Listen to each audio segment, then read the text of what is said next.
অর্থনীতিতে করোনার ধাক্কা সামলাতে বাংলাদেশের পাশে থাকার আশ্বাস চীনা রাষ্ট্রদূতের। রফতানি সুযোগের মাত্র ৩০% কাজে লাগাচ্ছে ঢাকা। বাজেট ঘাটতি পূরণে বাড়ছে ব্যাংক ঋণ নেওয়ার প্রবণতা। তারল্য সংকটের শঙ্কা নেই বলছেন ব্যাংকাররা। বন্ড মার্কেট শক্তিশালী করার তাগিদ। মাইক্রোবাস আমদানির ক্ষেত্রে ৩০% সম্পূরক শুল্ক প্রত্যাহারের দাবি এবার রিডার। গাড়ির বাজার তৈরিতে নীতি সহায়তার আহ্বান।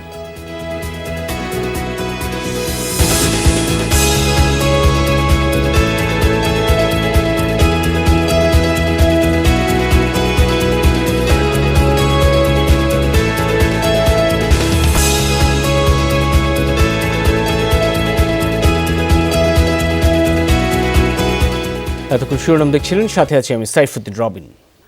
চীনের রফতানি সুযোগের মাত্র ৩০% কাজে লাগাচ্ছে বাংলাদেশ। কাঙ্ক্ষিত হারে টানা যাচ্ছে না দেশটির সরাসরি বিনিয়োগ। অথচ চীনের পোশাক বাজারে মাত্র ১% দখল করতে পারলে বাংলাদেশের রফতানি বাড়বে $২৫ বিলিয়ন। সকালে ইএরএফ বিএসসিসিআই আয়োজিত সেমিনারে এসব তথ্য তুলে ধরেন গবেষকরা। এই সময় অর্থনীতিতে করোনা ধাক্কা সামলাতে বাংলাদেশের পাশে থাকার আশ্বাস দেন চীনা রাষ্ট্রদূত। করোনার ধাক্কা প্রথমে লাগলেও চীনের অর্থনীতিতে তা বড় প্রভাব ফেলেনি। আগেভাগে পরিস্থিতি সামাল দিয়ে বাণিজ্য সচল রেখেছে দেশটি। অন্য দেশে যখন ব্যবসা টিকিয়ে রাখাই কঠিন, তখন বাংলাদেশের মতো ইতিবাচক জিডিপি প্রবৃদ্ধি অর্জন করে তাক লাগিয়েছে চীন। দ্বিপাক্ষিক বাণিজ্য জোরদারে এখন অনেক রাষ্ট্রের সাথে আলোচনা চলছে জোরে সোরে। বুধবার বাংলাদেশ চায়না চেম্বার ও ইকোনমিক রিপোর্টার্স ফোরাম ইআরএফ আয়োজিত সেমিনারে এসব ইস্যুতে খোলামেলা আলোচনা হয়। গবেষক বলেন, পোশাক রপ্তানিতে চীনের গুরুত্ব কমায় এখন সেই বাজারে দাপট দেখাতে পারে বাংলাদেশ। ইউরোপে চীনের হারানো পোশাক বাজার দখল করেছে বাংলাদেশ, কিন্তু যুক্তরাষ্ট্রে সে প্রবণতা কম। এমনকি চীনের অভ্যন্তরীণ বাজারেও মাত্র ৬% বাংলাদেশের দখলে, যেখানে ভিয়েতনামের গতি অনেক ভালো। তাই বাংলাদেশি ব্যবসায়ীদের কার্যক্রমে গতি বাড়াতে হবে। এ সময় করোনাকালে সহায়তার জন্য বাংলাদেশকে ধন্যবাদ দেন চীনের রাষ্ট্রদূত। জানান, বাংলাদেশে বিনিয়োগে বরাবরই আগ্রহী তার দেশের ব্যবসায়ীরা। উন্নত প্রযুক্তি ও দ্রুতগতির যোগাযোগ নিশ্চিতে বাংলাদেশের পাশে থাকতে আগ্রহী চীন। সুযোগ আছে নতুন খাতে বিনিয়োগের। বাংলাদেশকে বাণিজ্যের গুরুত্বপূর্ণ অংশীদার মনে করে চীন। তাই বিশ্বের অনেক দেশ থেকে চাহিদা আসলেও বাংলাদেশে টিকা নিশ্চিতে কাজ করছে ঢাকা ও বেইজিং।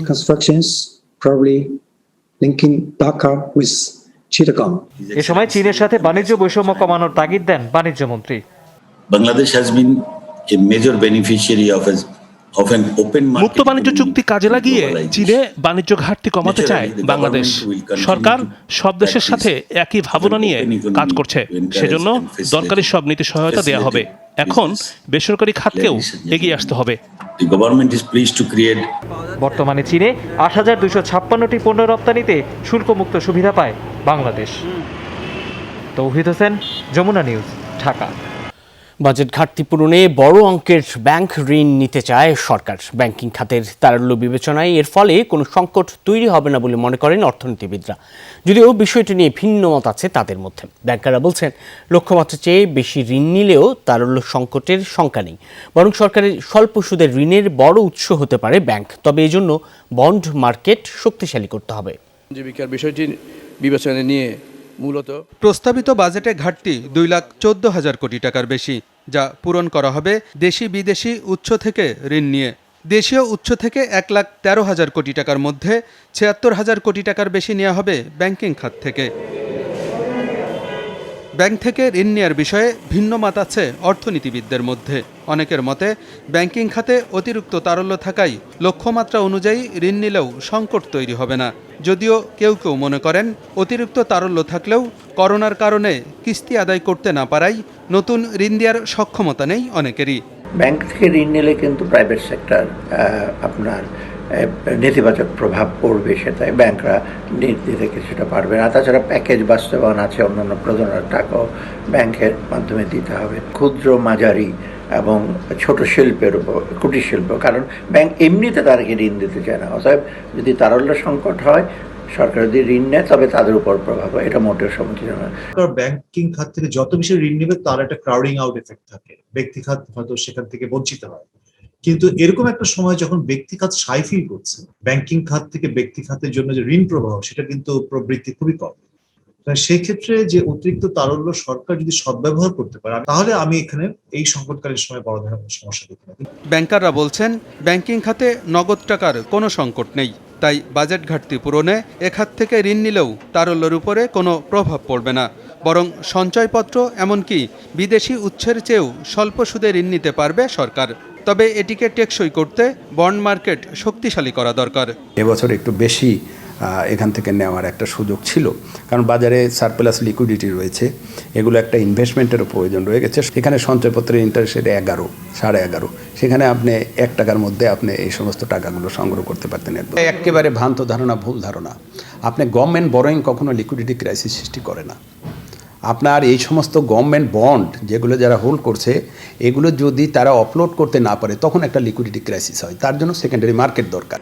তারল্য ব্যবস্থাপনায় ব্যাংকিং খাতে ঋণ নেয়াকে ইতিবাচক হিসেবে দেখছেন ব্যাংকার ও অর্থনীতিবিদরা। তবে এ অর্থের সদ্ব্যবহার নিশ্চিত করতে হবে সরকারকে। আলমগীর হোসেন, যমুনা নিউজ, ঢাকা। 10 থেকে 15 আসনের মাইক্রোবাস আমদানির ক্ষেত্রে 30% সম্পূরক শুল্ক প্রত্যাহারের দাবি জানিয়েছে Bangladesh reconditions vehicles importers and dealers association Barvida. Online সংবাদ সম্মেলনে এ দাবি তুলে ধরেন সংগঠনের নেতারা। বলেন, এতে সাধারণ মানুষের পক্ষে মাইক্রোবাস কেনা সম্ভব হবে, এমনকি চালকরাও মাইক্রোবাস কিনে নিজেই কাজের সুযোগ তৈরি করতে পারবেন। সংগঠনের পক্ষ থেকে হাইব্রিড কার, জিপ ও মাইক্রোবাসের শুল্ক পুনর্বিন্যাসের দাবি জানানো হয়। সংগঠনের সভাপতি আব্দুল হক বলেন, রিকন্ডিশন গাড়ির বাজার মধ্যবিত্তের নাগালে আসা প্রয়োজন। এ লক্ষ্যে কাজ করছে বারভিডা। এই জন্য সরকারের কাছে বাজেটীয় সহযোগিতা চেয়েছেন নেতৃবৃন্দ। বলেন, 4 দশকের রিকন্ডিশন গাড়ি আমদানি খাত যাতে কোনোভাবে ক্ষতিগ্রস্ত না হয় সেদিকে সরকারকে খেয়াল রাখতে হবে। সংবাদ সম্মেলনে বারভিডা নেতারা জানান, কয়েক হাজার কোটি টাকা স্থানীয় বিনিয়োগ, প্রত্যক্ষ ও পরোক্ষভাবে লাখের উপরে লোকের কর্মসংস্থান হয় এই খাতে। কয়েক হাজার কোটি টাকা রাজস্ব প্রদানের মাধ্যমে বারভিডা দেশের অর্থনীতিতে গুরুত্বপূর্ণ অবদান রেখে চলেছে। মধ্যবিত্ত শ্রেণীর কাছে জনপ্রিয় 0 থেকে 1800 সিসি 20% সম্পর্ক শুল্ক পর্যন্ত হাইব্রিড গাড়ির পরিবর্তে আমরা 2000 সিসি পর্যন্ত গাড়ির 20% সম্পর্ক শুল্কের আওতায় আনার দাবি জানাচ্ছি, অনলি ফর হাইব্রিড গাড়িকে উৎসাহিত করার জন্য। করোনা সংক্রমণে নতুন করে দরিদ্র হবার তথ্য অস্বীকার করেছেন অর্থমন্ত্রী আহম মোস্তফা কামাল। বলেন, কোন উপায়ে কোন কৌশলে জরিপ করে গবেষণা সংস্থাগুলো এই তথ্য পেয়েছে তা জানা নেই। এক্ষেত্রে সরকারি সংস্থা বিবিএস অথবা বিআইডিএস এর তথ্য গ্রহণ করা হবে। অর্থনৈতিক এবং ক্রয় সংক্রান্ত মন্ত্রিসভা বৈঠক শেষে মন্ত্রী এমন কথা বলেন। জানান, প্রস্তাবিত বাজেটে কোনো দুর্বল দিক নেই, সবকিছুই বাস্তবায়নযোগ্য। বাস্তবায়ন শুরু হলে পিছিয়ে পড়া মানুষরাই উপকারভোগী হবে বলেও আশ্বস্ত করেন মন্ত্রী। অর্থমন্ত্রী জানান, চলতি অর্থ বছরে প্রবৃদ্ধির লক্ষ্য ধরা হয়েছে 6.1%, কিন্তু মে জুন মাসে অর্থনীতি ইতিবাচক অবস্থায় ছিল, ফলে লক্ষ্যের চেয়ে বেশি হবে প্রবৃদ্ধি। অন্যদিকে আগামী বাজেটে প্রবৃদ্ধির লক্ষ্য অর্জন সম্ভব। বৈঠকে 3 পার্বত্য জেলা অপটিক্যাল ফাইবার কেবল সংযোগ স্থাপনের প্রস্তাব অনুমোদন দেওয়া হয়। মোট অনুমোদন হওয়া প্রস্তাব সংখ্যা 12টি। ধন্যবাদ। এই বাজেটে কোনো উইক দিক নাই, কোনো উইকনেস নাই, স্ট্রেংথ ছাড়া। আমরা যখন বাজেটটি যখন বাস্তবায়ন শুরু হবে তখন আপনারা দেখতে পাবেন কারা বেনিফিশিয়ারি। যদি আমাদের বটম 10, বটম 15, বটম 20 এদেরকে যদি আমরা আইডেন্টিফাই করতে পারি, এদেরকে যদি কোনো আমরা মূল অর্থনৈতিক স্রোত দ্বারা নিয়ে আসতে পারি, তাহলে আমাদের অর্থনীতি নিয়ে ভাবতে হবে না আগামী দিনগুলোতে। 2041 সালের মধ্যে উদ্ভাবনী জাতি হিসেবে প্রতিষ্ঠিত হবে বাংলাদেশ। সেজন্য তথ্য প্রযুক্তি ব্যবহার করে গড়ে ওঠা নতুন নতুন স্টার্টআপদের উৎসাহ দিচ্ছে সরকার। এক সংবাদ সম্মেলনে এসব কথা বলেছেন তথ্য যোগাযোগ প্রযুক্তি প্রতিমন্ত্রী জুনায়েদ আহমেদ পলক। প্রতিমন্ত্রী জানান, তার তরুণ উদ্যোক্তা ও উদ্ভাবকদের পৃষ্ঠপোষকতা করছে সরকার, করা হচ্ছে বিনিয়োগ। বঙ্গবন্ধু ইনোভেশন গ্রান্ট 2021 নিয়ে অনলাইনে সংবাদ সম্মেলনটি অনুষ্ঠিত হয়। তরুণ উদ্যোক্তা উদ্ভাবকদের উৎসাহিত করতে নেওয়া হয়েছে এই উদ্যোগ। গ্রান্টের জন্য 7,000 বেশি দেশি বিদেশি স্টার্টআপ আবেদন করেছেন। বাছাই করা 75টি স্টার্টআপ নিয়ে রিয়েলিটি শো শেষে 36 জনকে 10 লাখ টাকা করে দেওয়া হবে। ফাইনালে সেরা স্টার্টআপ পাবেন $1 লাখ। সংবাদ সম্মেলনে জানানো হয়, 12 জুন থেকে বুট ক্যাম্প শুরু হবে। জুলাই মাসে প্রচারিত হবে রিয়েলিটি শো। প্রতি বছর বঙ্গবন্ধু ইনোভেশন গ্রান্ট থেকে আমরা বাংলাদেশ সহ বিশ্বের ভবিষ্যৎ প্রযুক্তি উদ্যোক্তা এবং উদ্ভাবকদেরকে এই ক্যাম্পেইন থেকে আমরা দেশ এবং বিশ্ববাসীকে উপহার দিতে পারবো। আগামী অর্থ বছরে বাংলাদেশের মোট দেশজ উৎপাদনের প্রবৃদ্ধি হবে 5.1%। মঙ্গলবার প্রকাশিত বিশ্ব ব্যাংকের গ্লোবাল ইকোনমিক প্রসপেক্টস প্রতিবেদনে এই পূর্বাভাস দেওয়া হয়। বিশ্বব্যাংকের প্রতিবেদনে বলা হয়েছে, করোনার দ্বিতীয় ধাক্কা ইতিমধ্যে বাংলাদেশের অর্থনীতিতে পড়তে শুরু করেছে। চলাচলে বিধিনিষেধ আরোপ করা হয়েছে, তাই আগামী অর্থ বছরে 5.1% প্রবৃদ্ধি কয়েকটি বিষয়ের উপর নির্ভরশীল। এগুলো হলো স্বাভাবিক অর্থনৈতিক কর্মকাণ্ড, নিয়ন্ত্রিত মূল্যস্ফীতি এবং তৈরি পোশাকের রপ্তানি বৃদ্ধি। গেল মার্চ মাসের এক প্রতিবেদনে বিশ্বব্যাংক বলেছিল, বাংলাদেশের অর্থনীতি ঘুরে দাঁড়াতে শুরু করেছে। এই পুনরুদ্ধার ভঙ্গুর এবং করোনার নতুন ঢেউ শঙ্কা তৈরি করেছে। অর্থনীতিতে অনিশ্চয়তাও আছে। করোনা ভাইরাসের প্রভাব মোকাবেলায় 4টি প্যাকেজের আওতায় 67,000 কোটি টাকার সহায়তা দেওয়া হয় রপ্তানিমুখী শিল্প খাতকে। সরকারের নীতি নির্ধারণী মহলে প্রত্যাশা ছিল এসব প্রণোদনা সুরক্ষা দেবে এ খাতকে, কিন্তু আশঙ্কা থেকে গেল রপ্তানি আয়ের লক্ষ্যমাত্রা অর্জন নিয়ে। অর্থ মন্ত্রণালয়ের পূর্বাভাসে বলা হয়েছে, শুধু চলতি অর্থবছর নয়, আগামী 2023-24 সাল পর্যন্ত রপ্তানি আয়ের প্রবৃদ্ধি খুব বেশি বাড়বে না। চলতি অর্থবছরে রপ্তানি আয়ের সংশোধিত প্রবৃদ্ধি 12%, আগামী 2023-24 অর্থবছরে ধরা হয়েছে 12%। অর্থ মন্ত্রণালয় বলছে, অভ্যন্তরীণ শিল্পে পণ্য উৎপাদন এবং আন্তর্জাতিক বাজার পরিস্থিতি বিবেচনা নিয়ে চলতি অর্থবছরের রপ্তানি আয়ের প্রবৃদ্ধি কাটছাঁট করা হয়েছে। সরকার কোভিড-19-এর প্রভাব থেকে রপ্তানি খাতের উত্তরণে আর্থিক প্রণোদনা প্যাকেজ বাস্তবায়ন সহ বিভিন্ন উদ্যোগ নিয়েছে। এর মধ্যে রয়েছে রপ্তানিমুখী শিল্পের কর্মীদের বেতন ভাতার জন্য 5,000 কোটি টাকার বিশেষ তহবিল। এছাড়া ক্ষতিগ্রস্ত শিল্প ও সেবা খাত উদ্যোক্তাদের জন্য 40,000 কোটি টাকার মূলধনের ঋণ সুবিধা এবং রপ্তানি উন্নয়ন ফান্ড 17,000 কোটি টাকা প্রবৃদ্ধি। পাশাপাশি প্রি শিপমেন্ট ক্রেডিট ফাইন্যান্সিং প্রকল্পে 5,000 কোটি টাকা। ঊর্ধ্বমুখী প্রবণতার মধ্য দিয়ে শেষ হয়েছে আজ ঢাকার শেয়ার বাজারের প্রধান সূচক বেড়েছে 31 পয়েন্টের বেশি। একই সাথে বেড়েছে ডিএসসিএস 5 এবং ডিএসসি 30 6 পয়েন্টের বেশি। সর্বশেষ লেনদেন হয়েছে 2,700 কোটি 55 লাখ টাকার। এছাড়া বেশিরভাগ কোম্পানি শেয়ারের দাম বেড়েছে 208টি, কমেছে 124 এবং অপরিবর্তিত আছে 37টি কোম্পানির শেয়ার। আজ টপ 20-তে প্রথম অবস্থানে আছে ভেক্সিমকো, লেনদেন করেছে 155 কোটি 45 লাখ টাকার শেয়ার। এরপরেই আছে লঙ্কা বাংলা ফিন্যান্স এবং এন পলিমার। ডিএসসি সূচক ডিএসসিতে লেনদেন, ডিএসসি বাজার পরিস্থিতি লেনদেনের ভিত্তিতে শীর্ষ কোম্পানি সিএসসি। এবার চট্টগ্রাম শেয়ার বাজারে খবরাখবর। সিএসসি সূচক এখানেও সারাদিন জুড়েই ঊর্ধ্বমুখী প্রবণতা বিরাজ করছে। মূল সূচক ক্যাসপি প্রায় 84 পয়েন্টের মতো বেড়েছে অন্য সূচকগুলিও। এছাড়া আজ লেনদেন হয়েছে 76 কোটি 52 লাখ টাকা শেয়ারে। সিএসসি বাজার পরিস্থিতি পাশাপাশি বেড়েছে 182টি, কমেছে 96 এবং অপরিবর্তিত আছে 31টি কোম্পানির শেয়ার। চলতি মৌসুমে ভিন্ন জাতের এক আম আলোচিত হচ্ছে বেশ। সেটি মূলত জাপানের মিয়াজাকি প্রজাতির আম। বাংলাদেশে বলা হচ্ছে সূর্য ডিম, দাম আকাশচুম্বী, প্রতি কেজি 1,000 টাকা।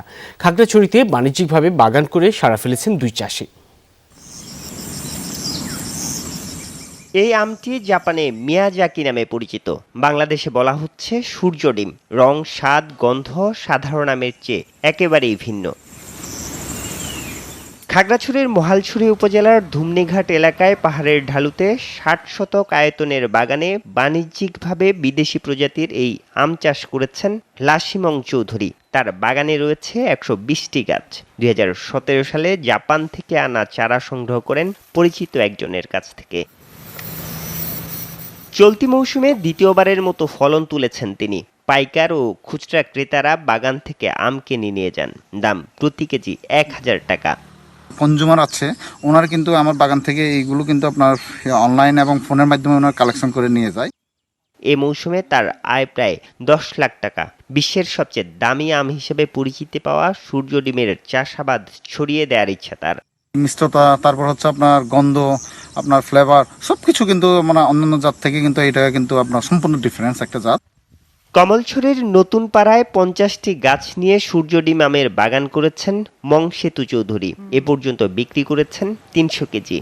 পাহাড়ের উপরে লাগালে কালারটা অত্যন্ত একবারে লাল হয়ে চলে আসে, আর যেগুলো ছায়াতে থাকবে পাতার ভিতরে এগুলো একটু সবুজ হয়। এ আমের চাহিদা এবং বাজার মূল্য ভালো, রয়েছে রফতানির সুযোগও। ভবিষ্যতে আমরা এখান থেকে সায়াম সংগ্রহ করে আমরা মাতৃকা সৃজন করব এবং কৃষকদের মধ্যে ছড়িয়ে দেওয়ার জন্য আমরা চেষ্টা করব। বাংলাদেশের আবহাওয়া এ প্রজাতির আমের জন্য উপযুক্ত বলছেন বিশেষজ্ঞরাও। এটি আমাদের দেশে ভালো করবে এবং এটি আমাদের দেশের কৃষক ভাইরা করে বাণিজ্যিকভাবে লাভবান হতে পারবে। আরিফুর রহমান সবুজ, যমুনা নিউজ। এই ছিল বিজনেস টুডেতে। 24 ঘন্টায় যমুনা টেলিভিশনের সাথে থাকতে ভিজিট করুন আমাদের ওয়েবসাইট, ফেসবুক পেজ ও ইউটিউব চ্যানেল। লগ ইন করুন www.jamuna.tv, Facebook/যমুনা টেলিভিশন, YouTube/যমুনা টিভি বিডি। এতক্ষণ সাথে থাকার জন্য ধন্যবাদ সকলকে।